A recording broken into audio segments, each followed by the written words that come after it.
Hey you, do you need help finding a purpose in life? Well here!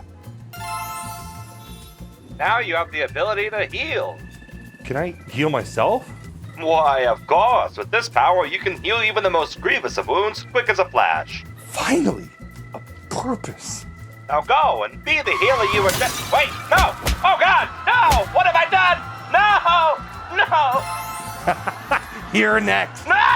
Minwu White Mage. For 3 white, you get a 3/3 legendary creature, human cleric, with vigilance and lifelink that says whenever you gain life, put a +1/+1 counter on each cleric you control.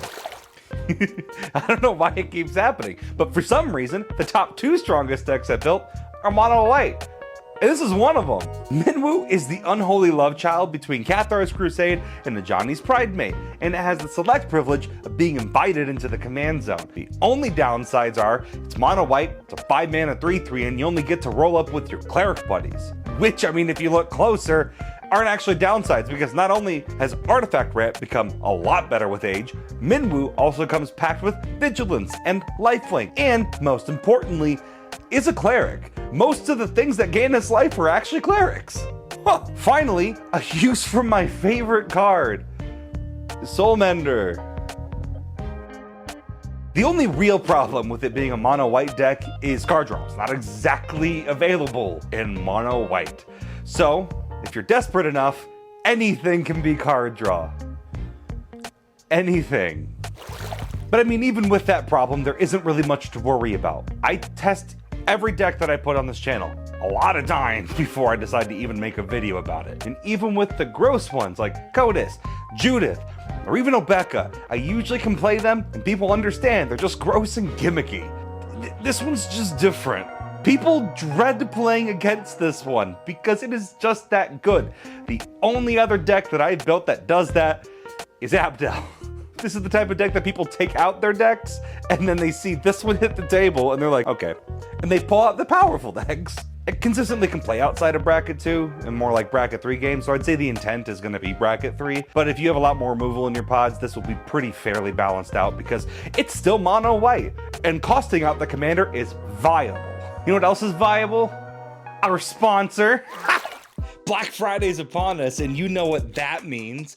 Yeah, consumerism, and some of the best deals that Into the AM has to offer. In fact, this is their biggest sale of the year. You can get up to 60% off pretty much everything on the store. Not to mention, if you go to intotheam.com/power10, use my code, that's another 10% off that you can get. I personally love this Title Surge shirt. Not only is the design something that actually kind of speaks to me, but the shirt is super comfy, like every single shirt that I get from them.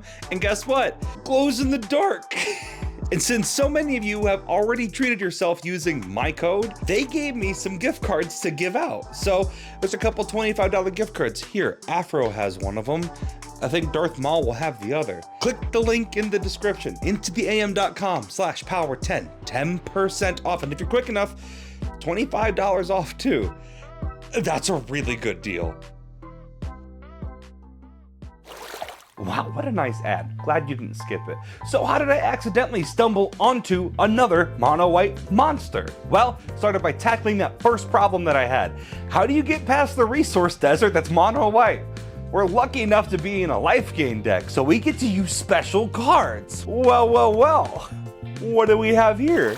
Well of Lost Dreams. For 4 mana, you get an artifact that says whenever you gain life, you may pay X, where X is less than or equal to the life you gain. If you do, draw X cards. I knew that this deck would gain me a lot of nominal life, and at minimum, I could swing in with my commander for 3, meaning if I had the mana open, I could draw 3 cards. The Well is such a good card with any deck that has a commander with lifelink, let alone a deck built around the life gain mechanic. The only problem is, the darn thing requires you that you have mana. So the way I want to do that is through mana rocks. So I'm going to point out some of my favorites because a lot of y'all are sleeping on Everflowing Chalice. It is a mana rock that scales with the game. It is criminally underutilized. And at minimum, it's a 2-drop rock that you can immediately tap for 1 mana. It enters untapped, helps with the fun curve stuff. And it can be as big as you want it to be.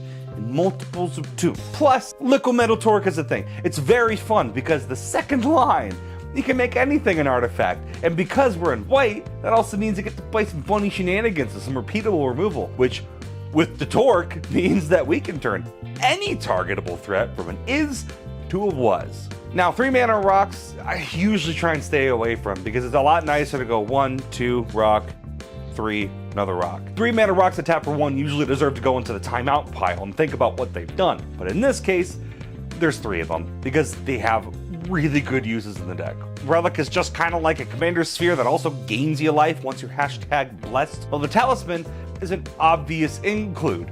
Why wouldn't I put that in there? 1 mana, a life, and if Minwu's out, a bigger board. The third one is Hourglass of the Lost, because it taps for white mana specifically, sure. And it lets us recur our favorite permanents from the game later on. That's enough about the ramp. Doesn't mean much if we don't have anything to cast with it. That's why we run effects that let us replace the cards we have, like Mentor of the Meek, Welcoming Vampire, and Takasha's Welcome. All of them care about the little guys entering with 2 or 3 power, each with a different flavor of how they do it. Some of them say once a turn, others say pay more mana. Either way, you can get cards back if you're careful about how you spend your mana, or how you pace it. Or you can just get Vanquisher's Banner. The most common creature type in this deck is Cleric with 22. I'd pick that. Speaking of draw effects, I found that it's very effective to have like one of these out at a time. If you run multiple, obviously you become more positive, but unless you have another to replace in case you get wiped, I would just do one at a time and not get greedy with it, because boy is it bad if you run out of repeatable ways to fill your hand. But you know what? I'm not your parole officer, so commit whatever crimes you want. You have my endorsement. Just to be clear, I do not endorse crime. That was a joke. Please do not commit crimes on my behalf. I do not have any enemies that you could find the list of. It is not. Well, the good thing about clerics is that they usually have something to do with life gain, or protection for that matter. That includes things like Mangara here, who specializes in card draw. That's great. But look, Lifelink's tacked on. That's also great. My first instinct was to pack this entire deck with lifelinking clerics. Then I noticed that there was something a lot more powerful kind of just staring at me in the face. So I did that. Hinterland Sanctifier. For 1 white, you get a 1/2 creature rabbit cleric that says whenever another creature you control enters, you gain 1 life. Each time we play a creature, we gain a life, meaning every single time a body enters, we get to see the aftermath of Cathar's Crusade. Just kidding, it's Minwu this time. You see, if you've ever played with a Cathar's Crusade, you can understand how insanely strong that is. And the best part about it is that it's a cleric. And it's not the only one I found either.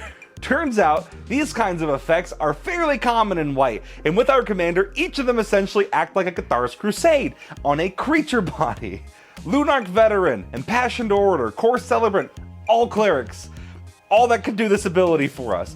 We really also want them to be clerics, because it's super clean to fit into the game plan. And because we care so much about clerics, I'm gonna tell you, too much of a good thing can be a bad thing, which is why I only have Case of the Uneaten Feast as the non-cleric version of this ability. At least it gets us things out of our graveyard once we figure out why nobody ate my cooking. Is it the cyanide? Yeah, it's the cyanide. Now, if you were trained, you might look at this list and say, hey, Soul Sisters. And yeah, I know, I'll talk about them at the end. Just keep in mind, this deck is a $30 budget deck, and it is difficult to fit multiple cards that cost $3 in them. That's why, when I was picking stuff, I picked the banner, because I'm much more desperate for card draw than those types of effects. Don't worry though, I still found a way to take advantage of your opponent's frivolous game playing with Sunscorch Regen. It's not a cleric, so it won't get the counter from Minwu, but it still gets the counter from its own ability, and you gain a life every single time your opponent sneezes on the stack. Trust me, if the first spell isn't a kill spell, they're just dead. Metastatic Evangel allows us to keep a good train rolling with just straight up proliferation, and is itself a cleric. The only downside is that it already needs some sort of counter, but trust me when I say, you're gonna get counters. And that's not even to mention the other non-cleric ways to get that bread. And they're kind of the best ones of all. With Linden's Steadfast Queen, we can punish everyone else for being so attackable. Each attacking white creature gives you a separate instance of life gain, meaning that if we swing in with 5, separate clerics. Then we get 5 counters on each of them, making them quite hideously powerful. Righteous Cause is just 2 more mana, but it's anything that's attacking anyone at all. So as long as the game is progressing, there is nothing your opponents can do to stop yourself from getting essentially a ton of life and a ton of counters, making them tonight's biggest loser. Ashes of the Abhorrent is funny, because we casually get to curb stomp mono black grave decks. Better find that enchantment removal, buddy. This train don't stop for that kind of pity party. Odric Lunarch Marshal is also great at reminding people how good Vigilance is. You never know you'll want it until you have it. I keep saying this. Giving the entire board Vigilance and Lifelink, it just gives us everything we could ever want. Except love. Or hey, if 1 counter per life isn't enough for you and your ravenous appetite, you could always do Nykthos Paragon. It's a steep 6 mana for a 4/6, but every single time you gain life, you'll get the option to press a button once a turn and give your board counters equal to the amount of life that you gained. So if you're swinging in with your commander or any other life-flanking creature, that massive windfall of life will translate to plentiful power for your board, regardless of clerical affiliation. We can convert them. Now I should say this right as Lifelink's coming into the conversation again. As I was playtesting this, a good number of people actually got kind of confused as to how Lifelink works in combat. So, for example, let's say we have 3 creatures with Lifelink. That would deal combat damage. Yes, all the damage is dealt at the same time. However, the life gain happens as separate events. Lifelink is a static ability and doesn't use the stack. It just gains you life right away when damage is dealt.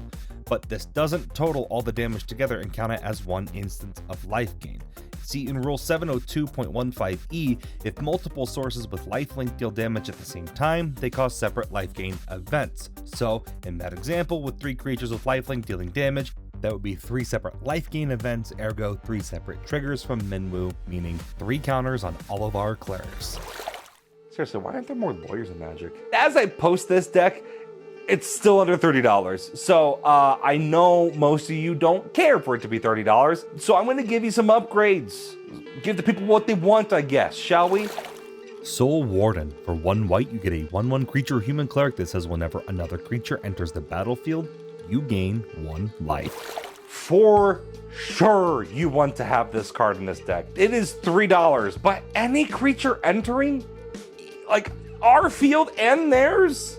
Come on, move over, Soulmender. You are nothing compared to this one. Traveling Minister is a sorcery speed Soulmender, so let's replace them with Soul's Attendant. It's another Soul Sister. It's a great include. It's a brutal way to just constantly gain life. Our React Champion is really fun as well. Replace Syndic of Ties with that one. It's a good replacement for it, because let's face it, it's got protection. It's a Soul Sister effect. It is a cleric. Boo, it's 2 white pips. Very easy in this deck. Now, Archivist Ogama and Alms Collector, they're fine if you want to give people wartime flashbacks to stacks. I'd add them at your own risk. And honestly, they're just mostly there so that people know they exist. Authority of the Consuls is actually legit stacks though. It might actually be a good replacement for that Uneaten Feast. But you've just got to figure out if you have the pods that need to slow down opponents or not. If not, you'll be building a ton of unhealthy resentment. But who cares? It's on the game. Why you so mad? Book of Ross is better replaced with anything, let's be honest.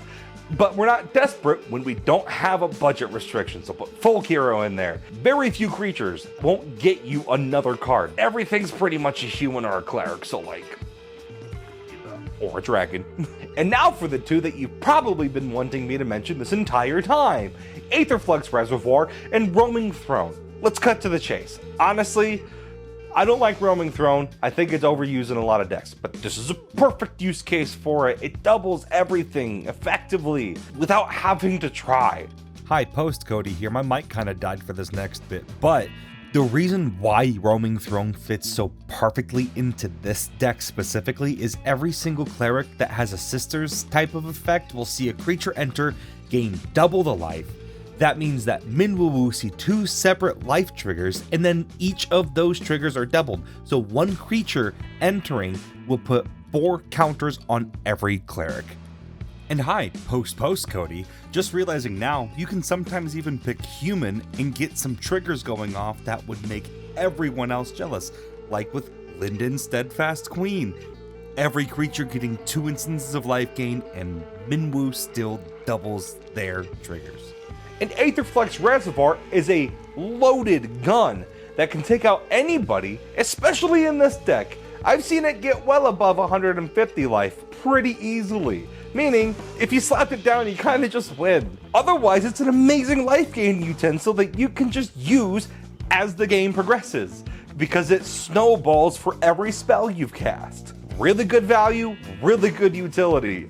And if you want to give me some good utility, you could also consider subscribing to the channel. I appreciate you stopping by. Give a special thanks to our Decklist tier member, Picard001, as well as our higher powers, Ezovor, Faraday, Angela Ryder, White Chill, Kuristofa Kusaba, Philippa, Charles, Peanut Butter Steve, Jennifer Griffith, Filthy Casual, A-Train, and Hayao. Membership start at $1 a month, and you can help support me directly by clicking the link down below.